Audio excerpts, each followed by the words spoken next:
I promise you guys, this is not clickbait. This is a real thing that happened to Gas Diesel Garage, a small little YouTube channel that's got only 12,000 subscribers. But, anyways, a Hollywood producer approached me with an email, anonymous email at that. I had no idea what it was. I thought it was a scam. But this is the interview for when they wanted me to possibly be in a new TV show for Motortrend TV.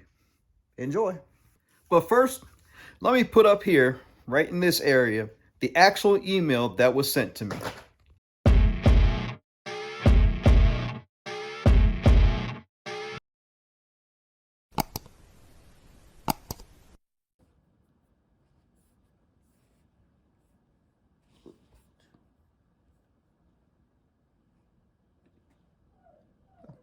Hello, can you I can hear you. hear me, girl? Good. Yeah.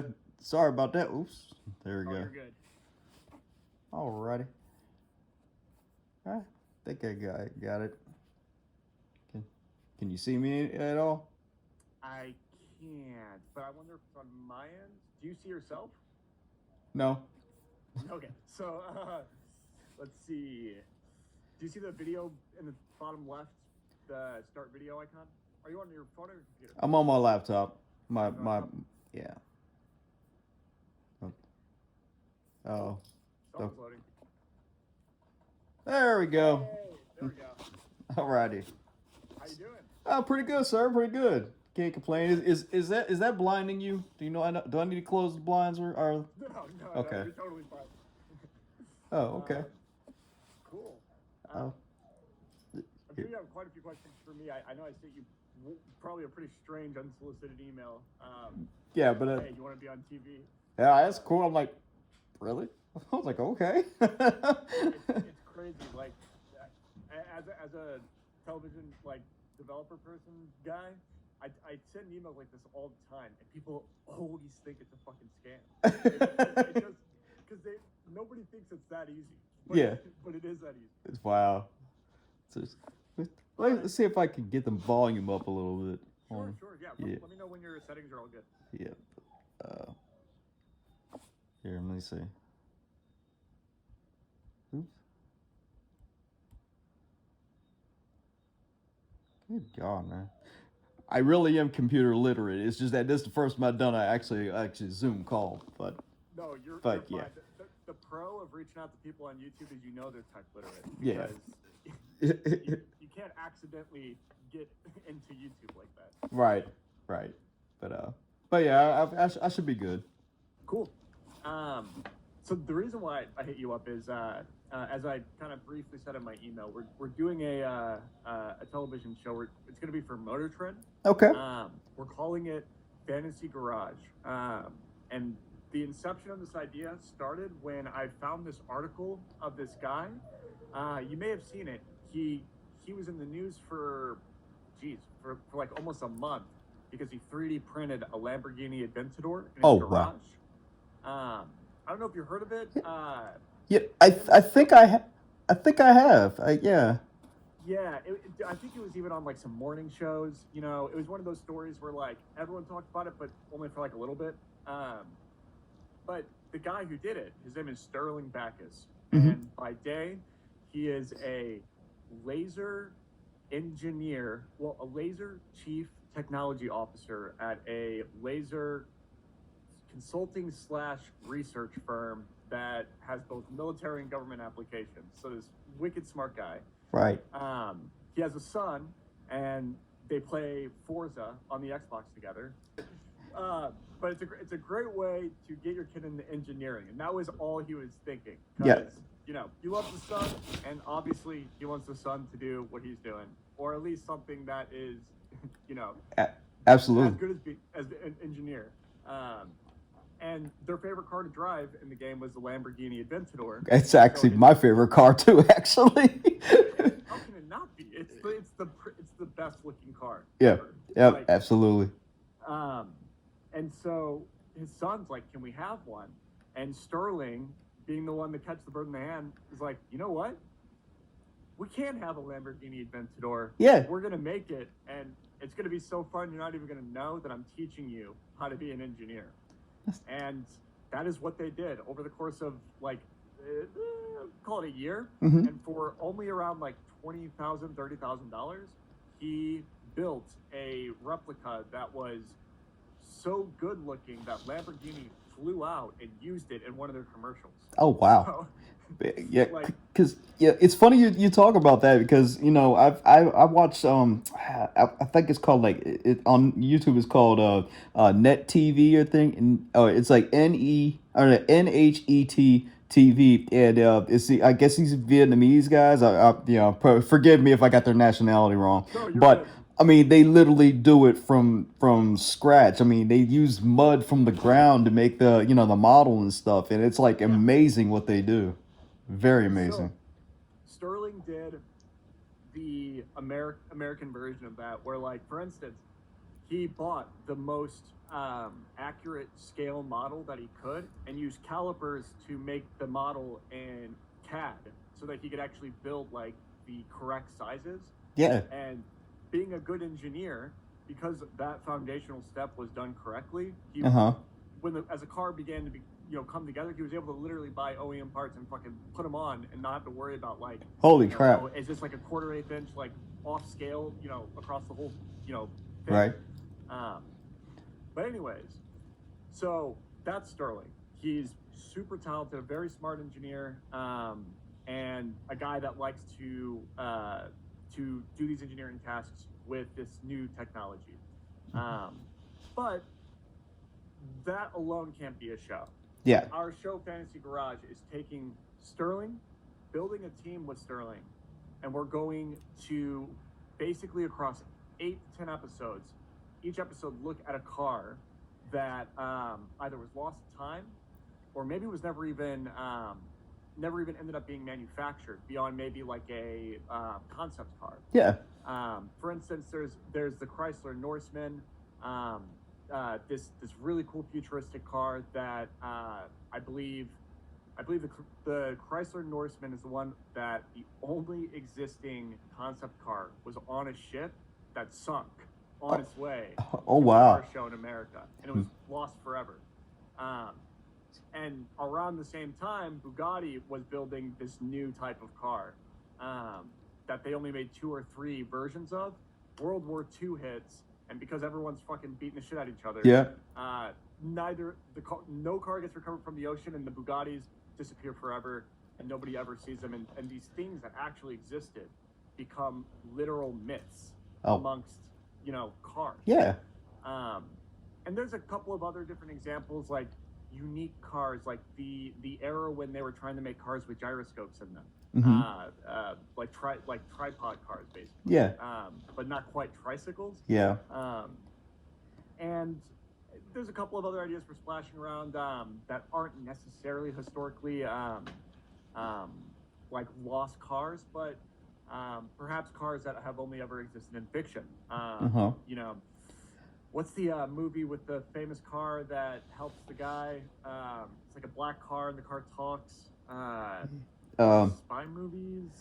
But if you don't know it, I won't feel bad for not remembering it. But the Black Moon Rising or something like that, or no, it's a classic car that was in like a classic kind of, I think, spy thriller movie, and the car was famous for talking to the main character. oh, Knight Rider.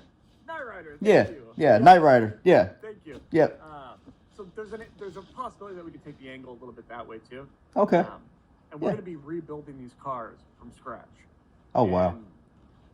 Yeah. So we're not going to actually rebuild them in the sense that we're going to like make sure that we have like the interior all good and like the right seats, but we're going for faithful recreations of these vehicles from the exterior using these new tools so that we can do them quickly. Yeah. And every car will run, and I think one of the true benchmarks of every car will be that it runs as good as it was supposed to. So it may not be as sexy on the inside, but from the outside, oh, absolutely. Look and feel real. Yeah, absolutely. And we're not gonna fake it to the audience. They'll know the inside, isn't done. But just so that we can run through as many cars as we can. And that's the show. Yeah. It's kind of like a Mythbustery kind of build show that is unlike the other types of build shows out there. Yeah. And so, in looking for that team, I've been scouring YouTube, scouring the social media sites, just looking for people with cool, interesting personalities, people that might be interested in doing this. And I'm curious.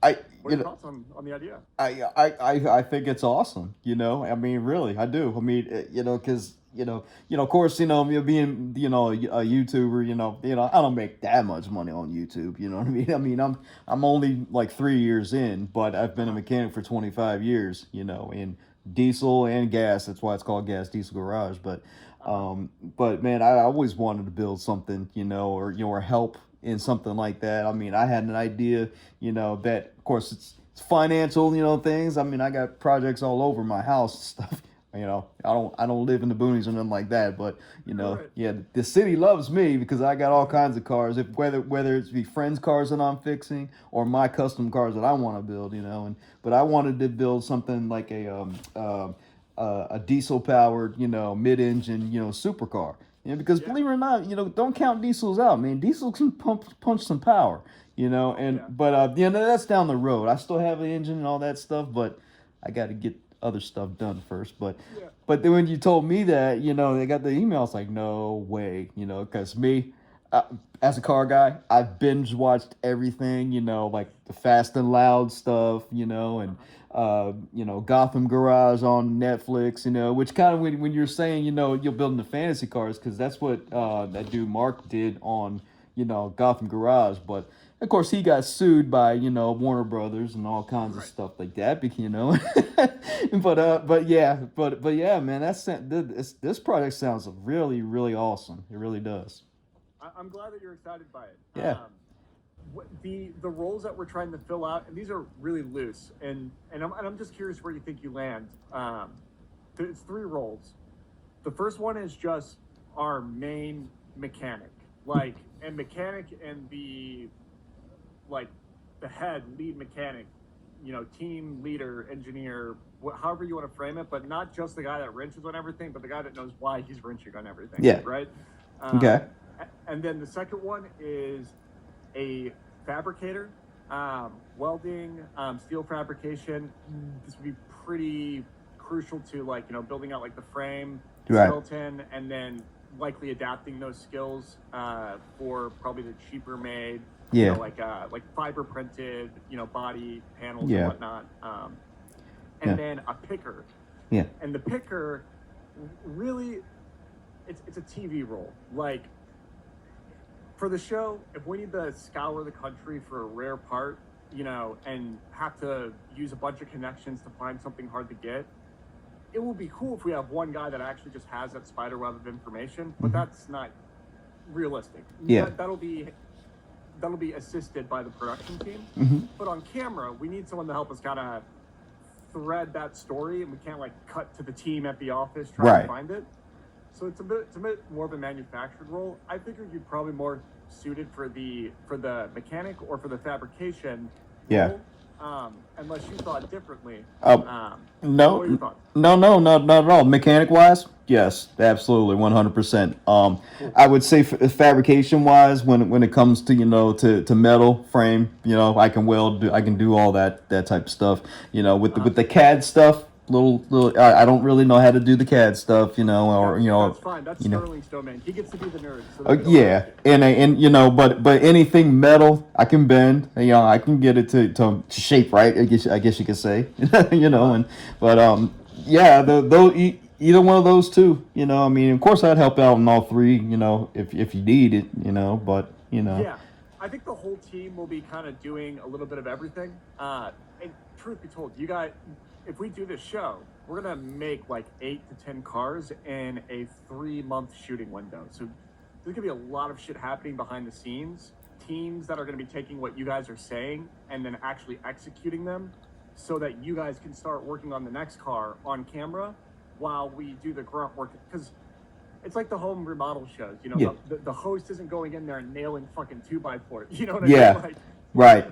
they filmed him doing it, but he's not spending his day doing Yeah, it, right? because you know, I was you know, I hate to keep referring to other shows and stuff, but Oh, you're you know, good. That's I was reading wasn't reading, I was watching something on, you know, the Richie Rollins, you know, at the Fast and Loud. Now, you know, he said at one time, man, it took like 25 days from start to finish to do their custom cars, you know. And I was like, man, I'm thinking to myself, is that a long time or a short time, or is that like a real, you know, plausible thing, you know? But it you know, it really just depends. Like I feel like the biggest time sink is going to be the 3D printing. yeah, We're probably going to like do the first stage for every car right away, and we'll probably make the cars based off of which ones can 3D print the fastest. We'll probably have to either rent out a location that has a bunch of like industrial scale 3D printers. And yeah, we're still experimenting. Like, are we going to use plastic 3D printers, or are we going to try to get like these new like additive like metal zapping 3D printers that are super slow but can 3D print steel? Like that would be awesome. it would be so Very. cool, because right now those printers are being used to build rocket engines. So if we can make a car that you know out of one of them, it would be cool. Yep, absolutely. Man. But cool. So this is still, the show is happening, but we're still in the casting phase. Yeah. So I'm not asking for you to make a commitment quite yet, but I'm curious, and this is ballpark, what does your availability look like, say at the beginning of next year till like March of next year? I could work around. I mean, I do have a full-time job, you know, but have a wife that makes pretty good money too. So, but I mean, if I have to, you know, we'll find some sacrifice to do it, you know. But I'll be open. I really will, you know. Would your employer, so you wouldn't be gone for 3 months. It would probably be something like where over 3 or 4 months, we fly you out for like 2 weeks, and then you go home for like 2 weeks, and then come back for 2 weeks. It'd probably be something like that. Okay. Do you think your employer, would that be something that we could like plan in advance with them? Yeah. I mean, I would think so. You know. Cool. I mean, that just had gallbladder surgery last month, and they did without me for a month. You know. So, you know, Damn. yeah, I feel totally unexpected. Just went into doctors. Oh, they thought it was gas. I was like, no, man, you got a bunch of stones in there, and you know, I'm like, what? That's crazy. First time I've ever had surgery ever in my whole 43 years of existence. You know, I've never had any kind of surgery or anything major, and they're like, they're taking a gallbladder out. You know. How mind blown were you with the first time you went under anesthesia? Dude, you woke up instantly after. Yeah, I'm telling you, man. But they're for real. They said that is the best sleep you ever had, man. I woke up and saw my wife there. I was like, "What? Is it done already?" They're like, "Yeah, dude." When I had my first surgery was unexpected like that too. Like show up and they're like, "Hey, buddy, I don't know if you know this, but you need to go into surgery right now." Yeah. Holy. And I remember them doing the IV, the first anesthetic, and then I remember waking up and it being done. Oh wow. I was like, how'd you guys get in my brain and I just don't think that? really, man. It's like, man, you could have done anything. I wouldn't have known. I could have known to wake up and wouldn't even known. You know. Yeah. You know. Well, yeah. Cool. So, where are you based, by the way? I'm in Virginia. Virginia. Yeah, Newport News, Virginia. You know, the most eastern side of the state. You know, so right there on the peninsula. I think there's a pretty good chance this show is probably going to shoot in either Denver or California. Okay. Or Los Angeles. So we would fly you out, get you a place and all that. You wouldn't have to like handle any of that. But yeah, there's like a 1% chance we would shoot it on the East Coast. Okay. Yeah. I was kind of already prepared for that, you know. I know California pretty good because my mom's from Southern California, the Simi Valley area. So, you know, I've been to California many times, you know. So, awesome. Yeah. So. And then one other thing too. Just because this is a common thing that's coming up as we speak with YouTubers. The money that you would make off a first season show is probably going to be about as much or less than what you're making on YouTube. Okay. And that just tends to be with how networks buy shows. They are super risk off. So they want their money to be 100% going to be coming back to them every time. Okay.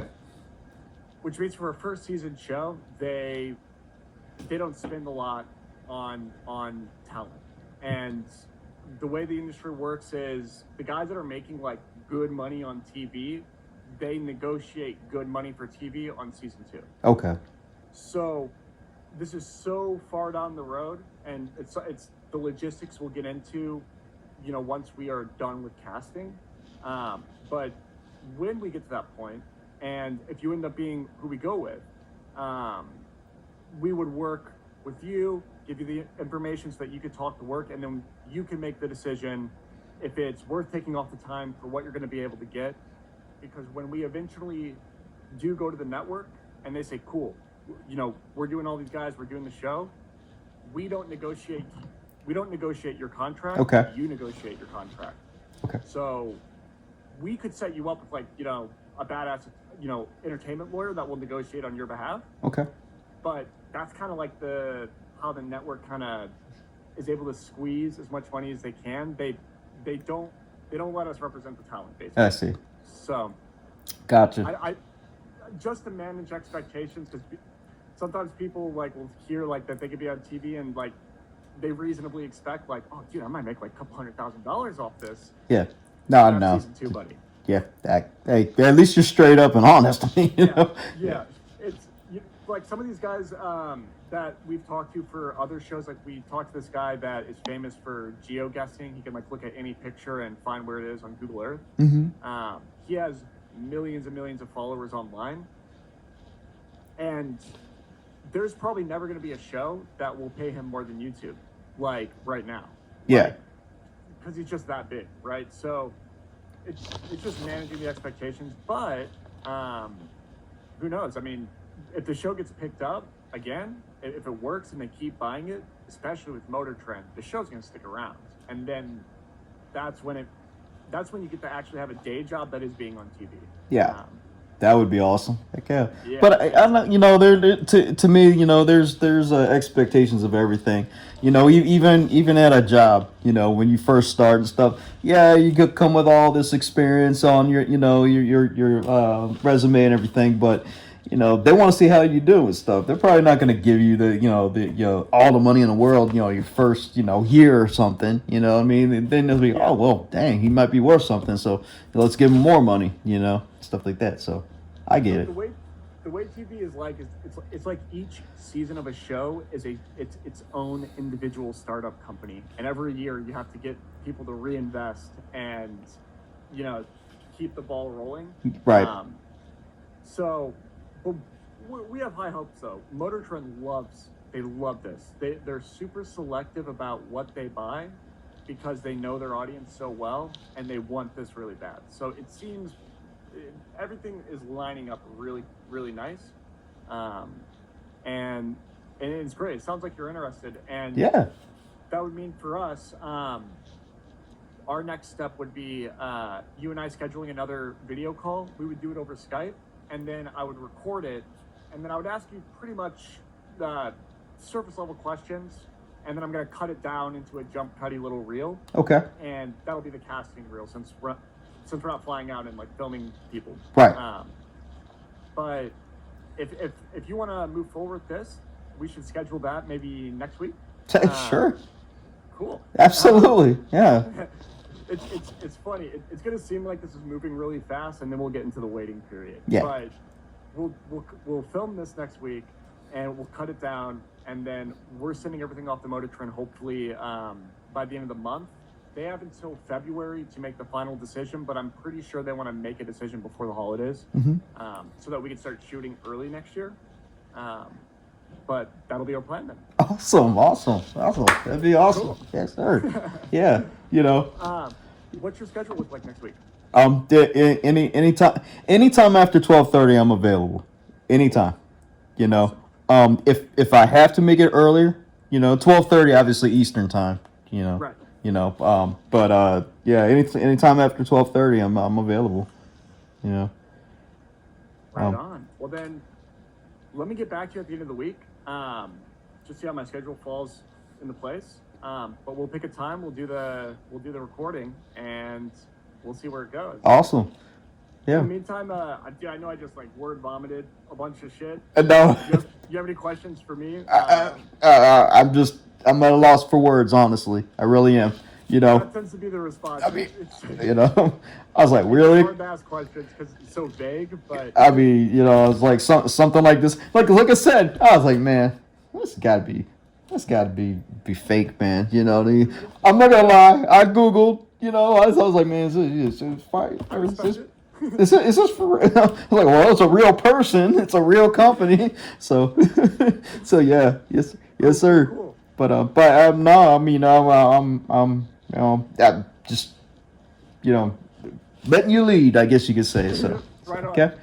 Cool. Right. Well, then thank you for your time. Let me send you an email later this week, and we'll set something up. If you have any questions, like over the next couple of days too, just shoot me an email, and I'll get back to you, and give you as much information as I can. Wilt. And we'll see if we can make a TV show. Awesome, man. Good deal. Thank you very much. Nice to meet you, Jacob. All right. Likewise. Awesome. Have a good one. All right, you too, bud. Okay. Later, buddy. Yeah, bye. How cool was that?